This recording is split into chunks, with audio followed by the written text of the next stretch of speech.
Cultural drone উৎপাদন করতে চাইলে বাংলাদেশকে প্রযুক্তিগত সহায়তা দেবে চীন, বলেছে রাষ্ট্রদূত ওয়াও ইয়েন।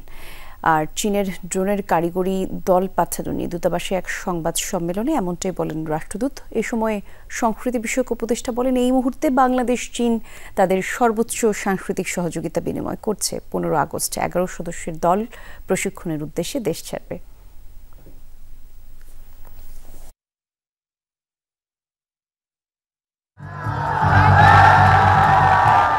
জুলাই গণঅভ্যুত্থানের ঘটনা প্রবাহ এবং শেখ হাসিনার পালিয়ে যাওয়ার দৃশ্য ফুটিয়ে তোলা হয় এমন কালচারাল ড্রোন শোতে। শুধু বাংলাদেশ নয়, সম্প্রতি বিশ্বব্যাপী জনপ্রিয়তা পেয়েছে এই ধরনের পরিবেশনা। এই প্রযুক্তিতে সবচেয়ে এগিয়ে চীন। চীনের সহযোগিতায় সৃজনশীল সাংস্কৃতিক উপস্থাপন ব্যাপক জনপ্রিয়তার পর সরকার চাইছে ভবিষ্যতে এককভাবে এর আয়োজন করতে। এজন্য দরকার স্থানীয় প্রশিক্ষিত জনবল।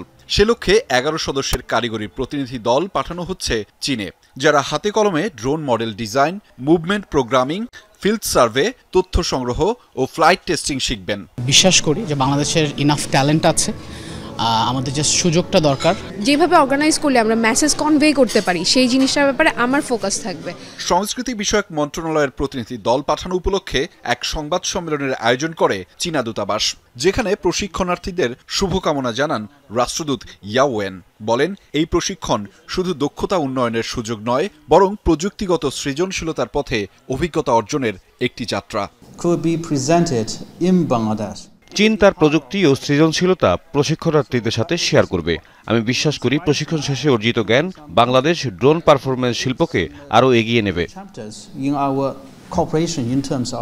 সংস্কৃতি বিষয়ক উপদেষ্টা মুস্তফা সরওয়ার ফারুকী বলেন, এই মুহূর্তে বাংলাদেশ চীন তাদের সর্বোচ্চ সাংস্কৃতিক সহযোগিতা বিনিময় করছে। Deep cultural collaboration between this two countries or any country.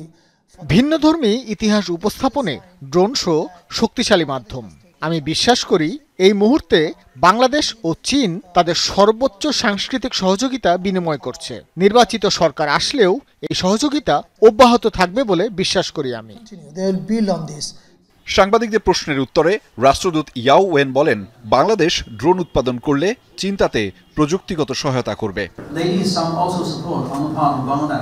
Drone পারফরমেন্সে এই সহযোগিতা দুই দেশের যৌথ ভবিষ্যৎ ও তরুণদের জন্য নতুন সুযোগ সৃষ্টি করবে। বাংলাদেশ ড্রোন উৎপাদন শুরু করলে চীন সেখানে প্রযুক্তিগত সহযোগিতা করবে। 1 মাসের প্রশিক্ষণটি চীনের সাংহাই ও গুয়াংজুতে অনুষ্ঠিত হবে। আহমেদ রেজা, যমুনা নিউজ, ঢাকা।